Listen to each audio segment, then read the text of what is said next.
Welcome to week 4. Sorry this video is a couple days late. It is now Wednesday instead of Monday. There are a few things that kind of popped up on Monday and Tuesday that kind of required my attention. So things have kind of settled down now, and hopefully the rest of the week will be going much better. Last week we talked about grants. I saw some amazing ideas for grants. You guys are certainly very creative, which I like, and you certainly need that creativity within library, especially when it comes to procuring books and technology for your library and for your students to use. So I give you 2 thumbs up for the grant writing ideas. For those of you who went out and found different grants other than what was listed on the 2 or 3 pages, that's a great idea. There's nothing wrong with that, especially if it was something that you'd already done, that you felt maybe more comfortable for, or in some cases, some people said, this is something that I'm interested in doing, so they, that's what they talked about, and that's completely fine. I have no problem with that. Okay, so this week, we're going to talk about facility planning. You may be one of those librarians that's lucky enough to get a brand new library. You may be in the position of getting the one that you have renovated. So facility planning is one of those things that you need to think about.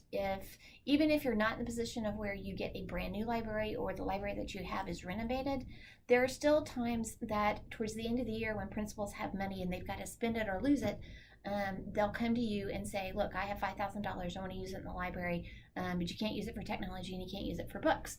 What would you like to do? Well, you could always buy more bookcases if you need those. You could always buy you could maybe not afford to paint all the walls in the library, but maybe adding some color to your library. Maybe there's curtains or drapes. There's any number of things that you can do to kind of fluff up your library. That would make things, just look a little better and more appealing for somebody who walks into your library. So that's kind of why we're talking about facility planning. When I taught this class last summer, I originally had planned on having, when I taught this class in a 16-week environment, to have the students basically design your dream library. But that requires a lot of time. It is something I did when I was working on my master's program, but I can tell you now we spent about 4 weeks doing that. There's a lot that goes into planning a library, especially a brand new one. So that just wasn't 4 weeks that I felt that we could dedicate to something like that. So that's kind of why we're just kind of hitting all of this. You're going to get a brief idea, and if you are ever in that position, you'll kind of at least have some foundation is laid in case you're thinking, oh wow, what colors would I pick? What colors work? There's a lot that goes into the different colors of your library. Your school may dictate what those colors are, but if they kind of open it up to you and say, what would you like it to look like? Of course, then you get to work with architects or interior designers. So, but you always need to kind of go in with a plan or kind of what your preference is if you find yourself in that particular environment. So that's the reason for the facility planning. Okay, so one quick thing before I sign off for this week. You need to be aware of the fact that, let's see, this is my 5th semester here at UCO, and every semester, including this one, I and/or Tara have had a student or more than one who have what I call Tinkerbell. They show up and then they disappear. And then we have no idea. They don't communicate with us what's going on in their life. And that it causes all kinds of problems. Tara and I actually care about you, so we're concerned on one level, but then at the same time we're looking at, what potentially is going to happen when you haven't done any of the work in the class and it comes time for us to assign grades. I don't like giving Fs. It's very stressful for me. But if that's the grade that you earn because you disappear, my hands get tied. I don't have a choice at that point. Like I said, it's happened every semester. So, we try to call, we'll email, we'll do whatever we can to try to get in touch with the student who does that. But if you don't reach back out to us, there's not a lot we can do to kind of help you at that point. If something catastrophic does happen in your life, you don't necessarily need to give us the details. If you're one of those private people who just doesn't want to share, that's fine. I can understand that. There have been times things have happened in my life that I didn't necessarily want to share. So you just need to tell us, hey, something's going wrong in my life and, I'm dealing with it the best I can. At that point, we can help you stay afloat. We will do what we can to help you.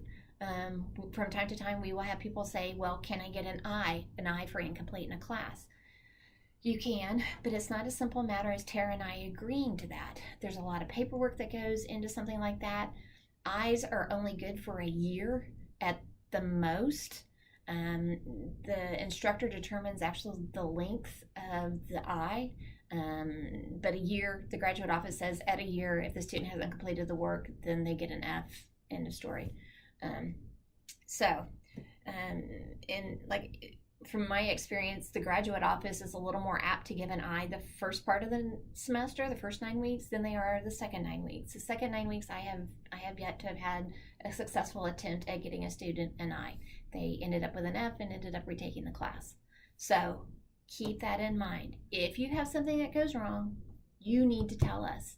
And like I said, you don't have to give me the details. That's fine if you're a private person and don't want to share. I'm cool with that.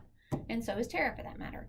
With that said, if you were to say something to Tara or I about what's going on in your life, please know that we won't share it with each other. If you have both of us and you say something to me, she'll never, unless you tell her or you give me permission to tell her, I would never say anything to her or anyone else. I might tell my golden retriever Daisy, but Daisy doesn't quite exactly share much of anything, except for a lot of wagging of her tail and panting, of course. So I guess that's all for this week. I remember now. If you haven't started your long range plan, it's due in a couple of weeks. So if you're one of those who's procrastinated all the way up to this point, please take it out and look at it. Save yourself the going crazy part of looking at all of it and going, oh my God, there's so many bits and pieces to this. There are a lot of little bits and pieces to it. If you have questions as you go through it, please email me. I'll be glad to help you with any part of it. If you get to the point and go, I have no idea what she wants here, send me a quick email. I will respond and I will give you enough information that will kind of help you resolve whatever issue you're having.